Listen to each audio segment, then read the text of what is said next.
I've been watching some videos on philosophy, and it brings up this classic question that everyone's heard, and I felt like I had an interesting take on it. Okay, so everyone's heard this question of there's a train on the tracks, okay, and there's also 20 people. They're all standing on the tracks. They're going to get hit by the train. You've got the switch to change the lane, right? Actually, no, I don't think it works in the context of a switch. Let me just start again and simplify it, okay? The trolley problem. Yeah, it's often referred to as a trolley, right? I'm gonna put it like this. 20 people are about to die because whatever. They're sitting on train tracks. You make up the scenario in your mind, okay? But they're about to die, and you've got a switch. And this switch will take one random innocent person from the world and swap them out for those 20 deaths. So what do? Do you save 20 people and take the life of one innocent person? You know? Now, this kind of questioning can go in weird directions where you can say, what if those 20 people are convicted criminals? What if they're all really old and to save them you have to kill a baby? Like, whoa, geez, X, what's wrong with you? Like, where are we going? Anyway, I really believe that technology is kind of like the answer. Even if it causes all these problems, it seems like technology is like this never-ending race that can reduce human suffering and potentially increase harmony after the harmony that has been offset with the planet is like repaired, right? Like we can envision incredible technologies, and we've seen technology go from being very destructive to being more harmonious. I learned a fair bit about what technology was like during the Industrial Revolution, and like the amount of pollution was phenomenal compared to today. We have made strides with technology in the right direction if you want to be dismissive of technology. But, you know, I can kind of picture technology having the means to eliminate and eradicate poverty, and possibly in the future to provide extraordinary wealth and reduce suffering and provide more leisure for us inhabitants of this planet.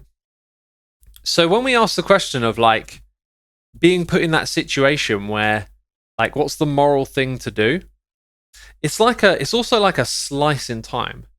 It's like maybe you could step back from that question and say, with time and the progression of technology and society, if we can continue to take it in a good direction, may those sorts of questions become less and less relevant.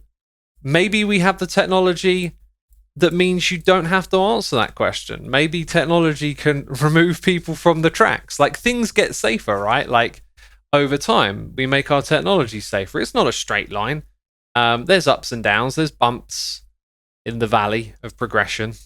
It's a rocky road, but it's a road that generally goes in the right direction with time. And you can argue that people have to suffer to get there, which is probably very true.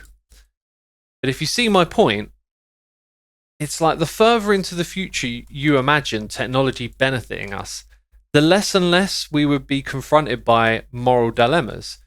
If everybody could be fed because of technology, then no one's stealing a loaf of bread to feel that to feed their family, right? I just feel like you could almost see it eliminating so many problems. Talbot says, but such a moral dilemma would never really occur. Probably not in those specific circumstances, but the point is we all make moral decisions quite often. And things like needing to eat and you know, your biological instincts or whatever are more likely to lead you to step over that that ethical line, that moral line. But when we take away those things, when we take away all the threats in the environment, when we take away the scarcity of food, people are far more going to be able to get along, right? It's going to be easier.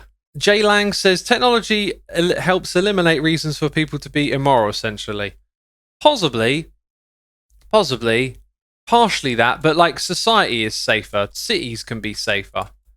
Imagine like 100 years into the future. Let's say some of these impending fears of global warming and whatnot turn out to not be so, and we just continue to progress. Like, imagine cities that don't actually have crime, right? That could be possible. That could be possible with technology. I think it might be hard to convince some of you listening that technology can do that. Yeah, you got to have a bit of an active imagination for it. But just if you studied history and learned about how people used to live and compare it to how we live today, there's a clear path we're heading in. And who's to say that, that upwards trajectory is just going to stop somewhere? Like, it could go on for crazy. Aljex says, this assumes the 1% don't commit crime. You're sort of looking at it the wrong way, right? Imagine that technology alleviates the need for a top 1%,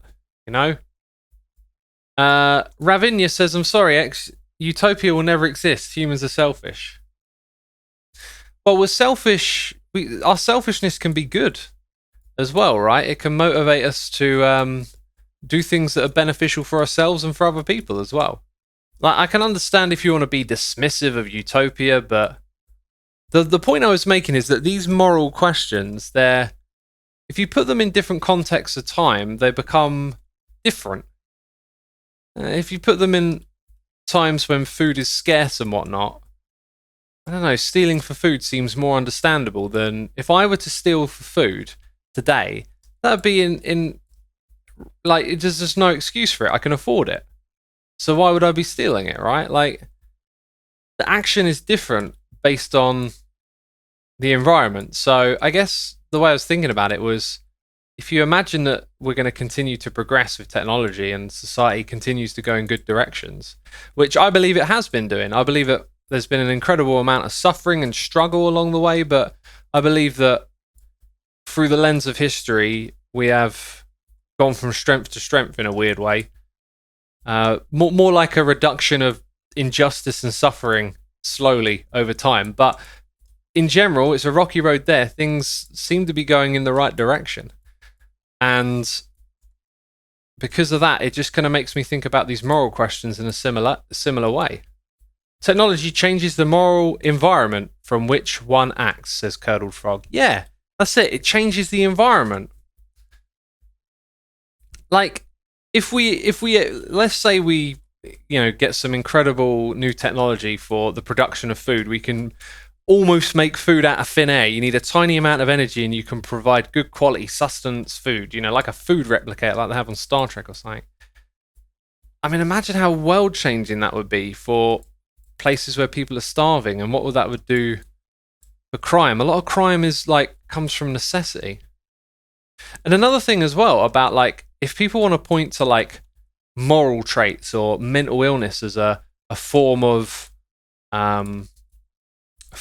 like wrongdoing that will just always exist in society, right? Well, we're learning more and more about the brain in the field of neuroscience. Like, lots more about what makes people tick and where things happen in the brain is being understood. There might be a future where criminality or things like that can be corrected through medicine.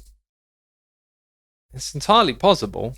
It might sound a little fictional and out there. It certainly is, but just imagine, like, I don't know, like, technology could be limitless. Tiny like some bajillion gigawatts, says Yaminx Plays. Well, again, put things through the lens of history. Like, people used to break their backs farming fields for a long time just to get food together to survive the seasons. Whereas we learned to industrialize farming and make it incredibly efficient to the point where we can now feed massive populations, and the labor involved to get that food is minimal because of machines, right? I mean, it's already a form of manipulation of the creation of food through technology that eliminates hardship for people. It's like, where does it end, right? You can't just sort of say, well, this is it, right? What's the latest iPhone, right? Let's say the latest iPhone is the iPhone 12. I don't know what it is, right? Are we going to go, that's it? No iPhone 13, can't be done. Nah, there'll be an iPhone 14 and an iPhone 15. Where does it end? We seem to keep getting better at this technology stuff, right? Maybe your iPhone's going to feed you one day. Maybe that's the thing that no one thought of. Good old X back in the 20s. Oh, remember those ancient old times when he was saying that your iPhone would feed you? No one believed him, but now everyone's fed by their smartphones. Jeez, I don't know. iPhone Infinity with food printer, says Algex. Now you're thinking. Now you're thinking. Progress allows people to have a choice to work or not. It allows people to choose their own path, says Palmerser. Yeah, progress does give people more options, it would seem. Regarding your thought experiment, I think it will require one to act without information. With respect to personal morality, do you think allow 20 to die so that one can live, or do you think that you kill one so 20 can live? Yeah, so if we just bring it back to that, my thought, again, to kind of wrap it up, I think I've very much articulated myself now. It's just that the scenarios that we encounter that are similar to that can be reduced with time if we progress and technology progresses. That's generally the point I was thinking of, right? Like, when you put things into this, like, just this lone example, you look at it as a lone thing. If you think about the complexity of all the interactions taking place in the world every day between lots of different people, technology has reduced so much suffering, and our progression has as well. I just kind of look at it through the lens. It's almost like it might be that the question becomes entirely irrelevant based on the parameters. It's like you might go, well the global protection computer system, the GPCS, wouldn't let those people stand on that tracks where the trains were. The little drones would have fished them out there before any harm could come their way. Like, it just as if we had some amazing spellbinding technology that just stop people from being in situations of danger. Like, that's kind of what I was thinking if you look at it on a time scale, So anyway, I find those questions are ones to think about, but not really to come to a conclusion on. But I think if I were to come to a conclusion, theoretically, I would say that I wouldn't intervene. But I think if I were actually in a situation, I might. And I don't know what that would be like or would feel like. I imagine it might not even be easy. Like, you might think, oh, well, here I am making a moral decision. I'm gonna, snuff the old granny so 20 babies can live and grow up to be 100 as well, right? But I think that wouldn't be easy in any way at all. I think it'd be extraordinarily difficult. Yeah, I don't know if it happened in reality, some weird, weighing up of possibilities like that. I think it might be something I could do. I don't know. But in theory, I'd go with the don't intervene as the answer. Exoskeleton says snuff the old granny. Yeah, it's a bit grim, really, wasn't it? A bit grim.